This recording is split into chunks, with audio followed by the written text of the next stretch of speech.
बिल्कुल। जब आप इन्वेस्टमेंट की अगर बात करें तो आपके हिसाब से कैसे ये पेशेंस मेंटेन करना चाहिए? मतलब लोगों के मन में आज की तारीख में इन्वेस्टमेंट की जब भी बात करें तो आई थिंक वो पेशेंस ही कहीं ना कहीं डगमगा जाता है। डगमगा जाता है कि वो उनको ऐसा चाहिए यार थोड़े दिन के बाद देखेंगे पोर्टफोलियो, अरे नहीं यार इतना नहीं बढ़ा, एक काम करते चलो निकाल लेते हैं।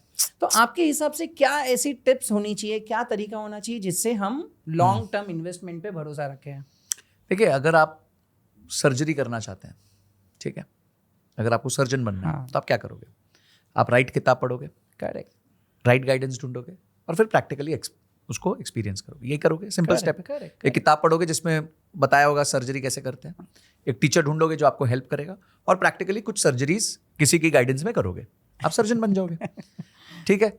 इसी तरीके से जब आपको कन्विक्शन चाहिए कि आप लॉन्ग टर्म में पैसा कमा सकते हो तो उस आदमी की सुनो जिसने लॉन्ग टर्म में पैसा कमाया है। हमारे पूरे विश्व में एक ऐसा व्यक्ति है जिसने 81 साल से पैसा बना रहा है, उसका नाम है वॉरेन बुफे। क्या होता है, जब हम यंग होते हैं ना तो हमें लगता है कि अपुनिच भगवान है, वो उसमें सीक्रेट गेम्स में बोलता है ना, कभी कभी लगता है अपुनिच भगवान है, तो वो वाली फीलिंग आती है। मैं जब यंग था तो मैं गया, बुक्स पढ़ी वॉरेन बुफे की, बहुत पढ़ी, 2007-8 के आसपास। मैंने बोला बुड्ढा सटिया गया है, इसको आता नहीं है, अपन देख कैसे करते थे मजा। मैं क्या करूंगा, मैं ट्रेडिंग करूंगा, ट्रेडिंग के कैपिटल से पैसा बनाऊंगा और उसको लॉन्ग टर्म में डालूंगा, फिर वापस ट्रेडिंग करूंगा। ठीक है, वो पिक्चर थी ना, अंदाज अपना अपना, मेरी मुर्गी होगी, अंडे होंगे, मुर्गी, तो मेरी भी अंडे मुर्गी चल रहा था।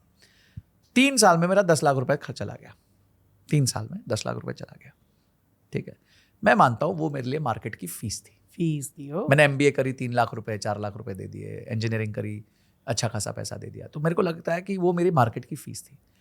मैं फिर गया वापस, मैंने वॉरेन बुफे की किताब उठाई, मैंने उनको सॉरी बोला, मिले तो नहीं बट ऐसे बुक को सॉरी बोला, और मैंने कहा कि यार ये आदमी सही कह रहा था, जो कह रहा था सही कह रहा था, एकदम सही बोलता है ये आदमी। फिर से मैंने उनकी बात माननी चालू कर दी, और जब से मैंने उनकी बात मानी, मैंने एक जर्नी बनाई, उस जर्नी को जिया और आज मैं फाइनेंशियली इंडिपेंडेंट हो गया। आपका लॉन्ग टर्म में कन्विक्शन आएगा जब आप लॉन्ग टर्म इन्वेस्टर्स की बात सुनोगे। वॉरेन बुफे की बात सुन लो, मेरी मत सुनो यार। चलो ठीक है, तुम्हें लगता है मैंने बहुत कम पैसा बनाया, वॉरेन बुफे ने बहुत बना लिया, $150 बिलियन की नेटवर्थ है उनकी। अब सुन लो, 11 साल की उम्र में स्टार्ट करके विरल भाई 60 साल की उम्र तक उनके पास $1 बिलियन था। ये सुनना, 11 साल में स्टार्ट किया, 60 साल तक पहुंचते पहुंचते $1 बिलियन पे आए। 60 साल से लेकर 90 साल, अगले 30 साल में आज वो 150 बिलियन पे, यानी उनकी टोटल वेल्थ का मोर देन 99.5% पिछले 30 साल में आया है, और 0.5% उसके पिछले 50 साल में आया है। आज अगर $150 बिलियन पे वो साल का 10% भी कमाए रिटर्न, तो वो 15 बिलियन होता है, 15 बिलियन। उन्होंने 50 साल में 1 बिलियन कमाया था, यानी आज वो हर साल अपने कैपिटल पे उनके 500 साल का रिटर्न निकालते हैं। ये पावर ऑफ कंपाउंडिंग होता है। पर ये आपको कब देखने मिलेगा? जब आप समय निकालोगे मार्केट में। आप समय नहीं निकालना चाहते मार्केट में, तो कैसा पैसा बनेगा? तो coming to your answer, the answer is कि पहले अपने अंदर नॉलेज और कन्विक्शन भरो। और वो कैसे भरोगे? राइट लोगों को सुन के भरोगे। हमारा भगवद गीता में एक बहुत अच्छा श्लोक है, 4थे अध्याय का 40वां श्लोक है। उसमें कहते हैं कि अज्ञाना च श्रद्धाना च संशयात्मा विनश्यति, ना या लोको अस्ति ना परो ना सुखम संशयात्मा। अज्ञाना च श्रद्धाना च, जिसके पास ज्ञान नहीं है, जिसके पास श्रद्धा नहीं है, नॉलेज एंड कन्विक्शन, ऐसी संशय आत्मा, डाउटिंग सोल का विनाश होना तय है। ना या लोको अस्ति परो, मतलब ना इस लोक में ना दूसरे लोक में, ना इन्वेस्टमेंट्स में ना लाइफ में उसको सुख नहीं प्राप्त हो सकता। तो यही सबका हाल है, सबको ओवरनाइट रिच बनना है, तो लो करोड़ करोड़ रुपए के लोन लेके बैठो 20 साल की उम्र में। अब तो आप खत्म हो गए boss, you are finished. Correct. 1 crore का लोन 20 साल की उम्र में हो गया, you have to do something miraculous to get out of it, नहीं तो आप तो जिंदगी भर किसी के स्लेव हो जाओगे। अब आप सोचो, एक आदमी जो इतना कमजोर वर्ग का है, साल का क्या कमा लेगा? 2-2.5 लाख रुपए कमा लेगा, तो अगले 40 साल की इनकम तो उसको लोन देने में चली जाएगी। अभी इंटरेस्ट नहीं गिना मैंने। तो ये मत करो भाई, अपना लॉन्ग टर्म इन्वेस्टमेंट करो, मस्त रहो, स्वस्थ रहो।